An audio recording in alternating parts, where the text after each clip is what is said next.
नमस्कार, मैं खलील पवार। आप देख रहे हैं दिल्ली लाइव न्यूज। अखिल भारतीय मानव न्याय समिति द्वारा 20 सितंबर को संस्था की 10वीं वर्षगांठ का समारोह किया गया। लेकिन वो सिर्फ कागजों में सीमित हो गई है। लेकिन ये जो संगठन बना, समाज के दबे हुए कुचले हुए लोगों का, जिसकी आवाज़ दिल्ली में सुनी नहीं जाती। दिल्ली शहर पूरे भारत की राजधानी है।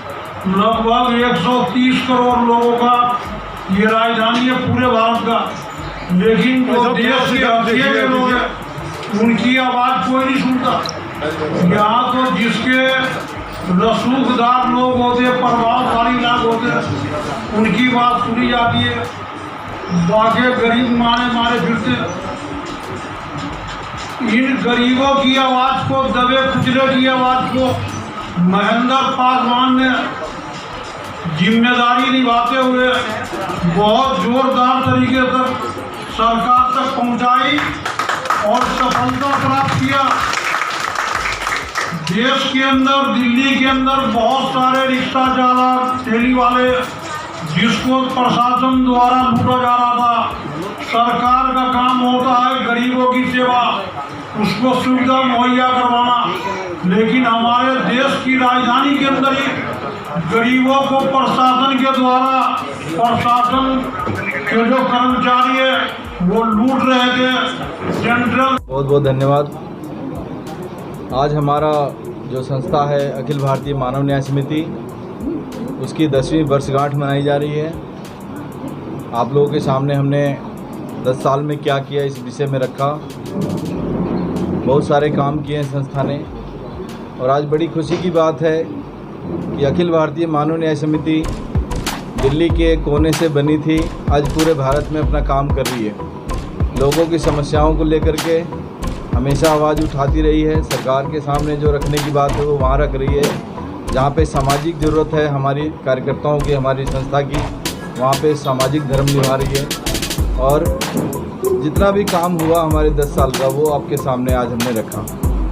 मैं आप लोग के दौरान आपने किराएदारों को मकान दिलाने की बात की थी, लेकिन किराएदार को अभी तक मकान नहीं मिल पाए हैं। क्या वजह रही है? आप सबको पता होगा 2017 में दिल्ली के तत्कालीन मुख्यमंत्री जी ने हमारे मंच पे ही आके बोला था कि आपके किराएदारों के लिए बिजली, पानी और मकान की व्यवस्था हम कर रहे हैं। बिजली की व्यवस्था 25 सितंबर 2019 को उन्होंने कर दी। मुख्यमंत्री किराएदार बिजली मीटर योजना लेके आए। उसमें हमारे संस्था का भी नाम है, अखिल भारतीय मानव न्याय समिति का। और जब तक मकान के लिए हम लोग किराएदार आयोग बनवाते, तब तक ये कोरोना महामारी फैल गई, जिसकी वजह से थोड़ा विलम्ब जरूर हो गया। लेकिन हम लोग हताश नहीं हुए हैं। हमें उम्मीद है माननीय मुख्यमंत्री जी इस पर जल्दी ही काम शुरू करेंगे और इस काम को भी करवाएगी संस्था। आपने किराएदारों के लिए मीटर लगाने की बात करी थी, तो उसमें कितने मीटर लगे? देखिए, ये तो आंकड़ा आपको सरकारी दफ्तरों में मिलेगा, लेकिन हमने लाखों लोगों का अप्लाई करवाया है। पार्टी के राजनीतिक संगठन बनाया आपने संस्था के जरिए, लेकिन वो दो चुनाव लड़ चुकी है, उसका रिजल्ट आप सबने देखा। क्या वजह रही लोगों किराएदारों ने आपका सहयोग नहीं किया? तत्काल पार्टी बनी थी, 1.5 साल में 2 चुनाव लड़ना किसी नई पार्टी के लिए बहुत जल्दबाजी हो गया। और लोकसभा में लोगों ने काफ़ी सपोर्ट किया, विधानसभा में भी किया। हाँ, ये बात अलग है कि थोड़ा जितना हमें उम्मीद था उतना नहीं सपोर्ट मिला। लेकिन समय भी तो देखिए, बहुत कम समय में हमने 50 विधानसभा कवर किए, 5 लोकसभा कवर किए। अरविंद केजरीवाल जी तो उससे कम समय में सरकार बना ली थी दिल्ली में। उनको तो विरासत में मिली, अन्ना जी ने दे दिया है उसको, वो तो हम उनकी बात नहीं कर सकते। ना ही मुझे उम्मीद थी कि मैं कभी पार्टी बनाऊंगा। हमने तो ये आवास योजना के अंतर्गत कई हजार घर बने हुए पड़े हैं, जिनके लिए आपकी संस्था ने आवाज़ उठाई थी, उसमें क्या रहा? 22 जून को, जैसा कि आप लोग भी थे, हमने जब ज्ञापन दिया था आम आदमी पार्टी के प्रदेश अध्यक्ष को, उसी फ्लैटों के बीच में दिया था। हमने 4000 फ्लैटों के बीच में ज्ञापन दिया था। उस पर उन्होंने अभी कोई टिप्पणी नहीं की थी। उससे पहले ये महामारी की वजह से और लोगों से नहीं मिल रहे हैं। जल्दी हम इस पर भी काम करेंगे। कोरोना वायरस में आपका क्या सहयोग रहा? हमारी संस्था की तरफ से, जैसे कि मैंने अभी आधे घंटे पहले बताया, कि 800 से 900 लोगों को लगातार हम लोगों ने 28 दिनों तक बना हुआ खाना खिलाया। साथ ही कोई ज़रूरतमंद अगर आया हमारे ऑफिस में मदद के लिए, उनको कच्चा अनाज भी दिए।